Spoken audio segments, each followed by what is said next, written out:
तो आज हम करने वाले हैं प्रश्नावली 8.2 का प्रश्न नंबर 3। प्रश्न नंबर 3 है, यदि टेंजेंट ए जमा बी वर्गमूल 3 और टेंजेंट ए माइनस बी वर्गमूल 1/वर्गमूल 3 है तो जो ए जमा बी है वो किसके बीच में है, 0 और 90 के बीच में हो और ए जो है वो आपका बी से बड़ा हो तो ए और बी का मान ज्ञात कीजिए। ठीक है, तो करते हैं। सबसे पहले क्वेश्चन लिख लेते हैं। हमारे पास जो दिया है वो है टेंजेंट ए जमा बी जो है वो वर्गमूल 3। ठीक है, अब देखो यहाँ पे टेंजेंट ए जमा बी वर्गमूल 3 कब होता है आपका, जब टेंजेंट जो होता है वो 60 डिग्री होता है। ये देखिए यहाँ पे, ये देखो वर्गमूल 3 कब होता है, जब टेंजेंट जो है वो आपका 60 डिग्री होता है। ठीक है, तो हम यहाँ वर्गमूल 3 की जगह पे टेंजेंट 60 डिग्री भी लिख सकते हैं। ठीक है, अब यहाँ से टेंजेंट जो है आपका उसमें कैंसिल हो जाता है, काटना नहीं होता है ये। ठीक है, यहाँ से ट्रिग्नोमेट्री में ये चीज़ कटती नहीं है, तो काटना नहीं है, आपने सीधा लिखना है क्या, ए जमा बी जो है वो आपका 60 डिग्री आ गया। ठीक है, ये आ गया, इक्वेशन 1 लिख दो इसको। ओके, वैसे ही सेकंड जो है वो आपका वो है टेंजेंट ए माइनस बी 1/वर्गमूल 3। अब देखो टेंजेंट ए माइनस बी 1/वर्गमूल 3 कब होता है, यहाँ देखते हैं।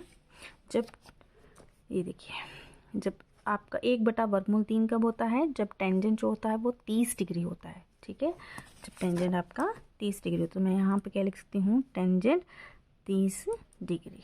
ओके, टेंजेंट से टेंजेंट कैंसिल आउट हो गया, यहाँ पे बच गया हमारे पास ए, हाँ यहाँ बच गया हमारे पास ए माइनस बी कितना, 30 डिग्री। ठीक है, इसको दे दी मैंने इक्वेशन 2। ओके, अब हम क्या करेंगे, 1 और 2 को जोड़ देंगे। ठीक है, विलोपन विधि शायद आपको याद होगी, उसमें हम करते थे ये। तो 1 और 2 को जोड़ने पर ऐसा करने से क्या होगा, या इनमें से ए आ जाएगा या तो बी आ जाएगा, फिर हम उसकी वैल्यू किसी ने इन दोनों में से किसी एक में रख देंगे। ठीक है, तो 1 और 2 को जोड़ने पर, ठीक है, जोड़ते हैं। पहली इक्वेशन कौन सी है, ए जमा बी, लेफ्ट हैंड साइड को लेफ्ट हैंड साइड में जोड़ना होता है। ठीक है, ये आपकी दूसरी इक्वेशन है, तो ए जमा बी जमा ए माइनस बी। ठीक है, वैसे ही राइट हैंड साइड को राइट हैंड साइड में जोड़ना है, तो 60 जमा 30 डिग्री।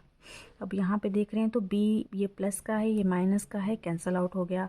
ए जमा ए कितना हो गया, 2a बराबर 60 जमा 30 कितना हो गया, 90 डिग्री। ठीक है, तो यहाँ से जो ए की वैल्यू आ गई वो आ गई 90। ये 2 यहाँ पे गुणा का है, इस तरफ आएगा क्या हो जाएगा, भाग। 2 एकम 2, 45 दूना 90, तो ए कितना आ गया हमारे पास, 45 डिग्री आ गया। ठीक है, अब हम क्या करेंगे, ये जो ए की वैल्यू है या तो इसको इक्वेशन 1 में रख लो या तो इक्वेशन 2 में रख लो। ठीक है, तो हम 1 में रखते हैं।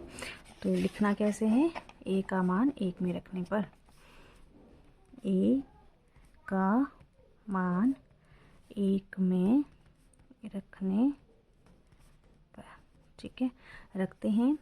तो जो ए पहली जो इक्वेशन है हमारी वो है ए जमा बी 60 डिग्री, तो ए का मान यहाँ रख देते हैं। तो ए है हमारे पास 45 डिग्री जमा बी बराबर 60। ठीक है, इस तरह से। अब यहाँ पे बी कितना आ जाएगा हमारा 60, 45 यहाँ जमा का है, इस तरफ आएगा क्या हो जाएगा, माइनस का हो जाएगा। तो ये बी कितना आ गया यहाँ पे 15 डिग्री। ठीक है, तो हमारे पास ए और बी दोनों का मान आ गया है। और यहाँ क्वेश्चन में भी यही पूछा था कि आपने जो है ए और बी का मान निकालना है, तो वो हमने निकाल दिया। ठीक है, और जो नेक्स्ट प्रश्न है वो आपको अगली वीडियो में मिलेगा।